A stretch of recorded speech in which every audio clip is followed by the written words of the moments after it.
एक करके करो। अंजलि की शादी कर ससुराल पहुंचने के साथ ही उसकी सास के हुक्म शुरू हो जाते हैं। हो गई शादी, बस मौज खत्म, कल से जल्दी उठकर काम पर लग जाना है। अरे माँ आज ही यहाँ आई है, इसे सब समझने के लिए कुछ दिन तो दो। मेरे और बहू के बीच की बात है, तू घर के मामले में ना बोलियो। इस पर जतिन वहाँ से अपने कमरे में चला जाता है और सास अंजलि को काम की लिस्ट सुनाने लगती है। सुबह पहले घर की सफाई करनी है, फिर कपड़े धोने हैं, साथ में खाना भी बनाना है। एक की वजह से दूसरा काम रुकना नहीं चाहिए है। जी मम्मी जी ठीक है। ये कहकर अंजलि अपने कमरे में चली जाती है। अंजलि, मम्मी हमेशा बोलती थी बहू आएगी तो उनका काम हल्का होगा, पर मुझे नहीं पता था कि वो काम हल्का करने की जगह टाल ही देंगे। कुछ नहीं होता, ये सब मैं अपने घर में भी तो करती थी, मुझे आदत है, कोई दिक्कत नहीं होगी। ठीक है, पर अगर कुछ हो तो बता देना। दोनों सो जाते हैं और अगली सुबह से अंजलि जल्दी उठ के सास के बताए कामों में जुट जाती है, जिसमें वो जैसे ही कपड़े धोने लगती है तो सास वहाँ आ जाती है।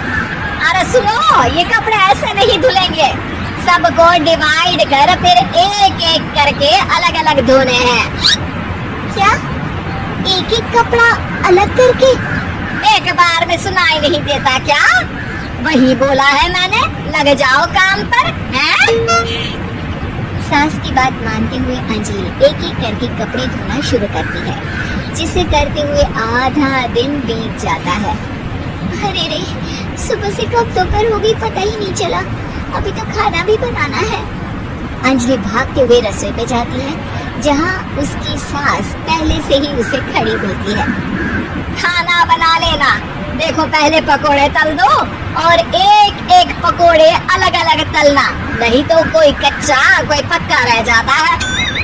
सास की हर बात में एक एक की कहानी अंजलि के समझ में नहीं आती, लेकिन फिर भी वो बिना कुछ बोले काम करती रहती है। अगली सुबह फिर वही शुरू होता है और सास एक बार फिर खाने के समय रसोई में आती है।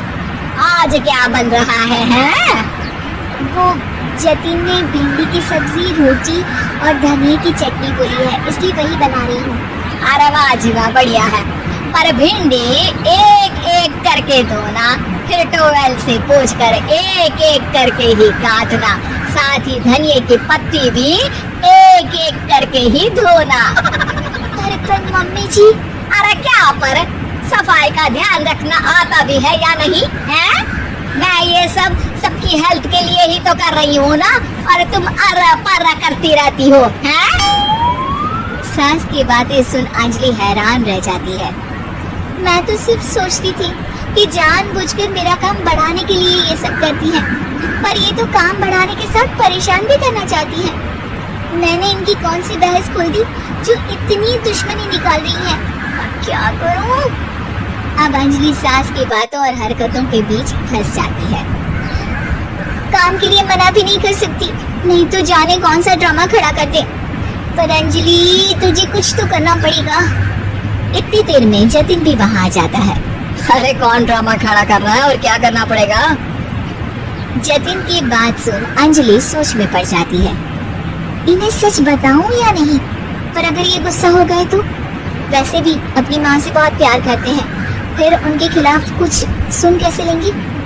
अंजलि ये सब सोच ही रही होती है कि जतिन फिर बोलता है। अरे क्या हुआ, कहाँ खो गई? अरे नहीं कुछ नहीं, वो मैं टीवी सीरियल के बारे में सोच रही थी। यहाँ और कौन ड्रामा करेगा?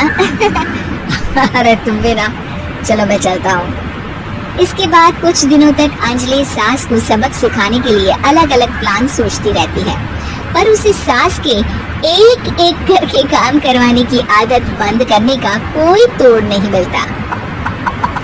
अगर ऐसे ही चलता रहा तो कहीं मैं एक दिन अपने सिर के बालों को भी एक एक करके सुलझना ना शुरू कर दूं। पगली हो गई है क्या? अकेले में क्या बड़बड़ किए जा रही हो? वैसे आज खाने में क्या है? आलू की सब्जी। तो फिर आलू को अच्छे से काट कर उसके कटे हुए कपड़ों को एक एक करके ही धोना है। बिल्कुल, इसे कैसे भूल सकती हूँ? मेरे जी का जंजाल। अरे बातें कम काम ज्यादा है।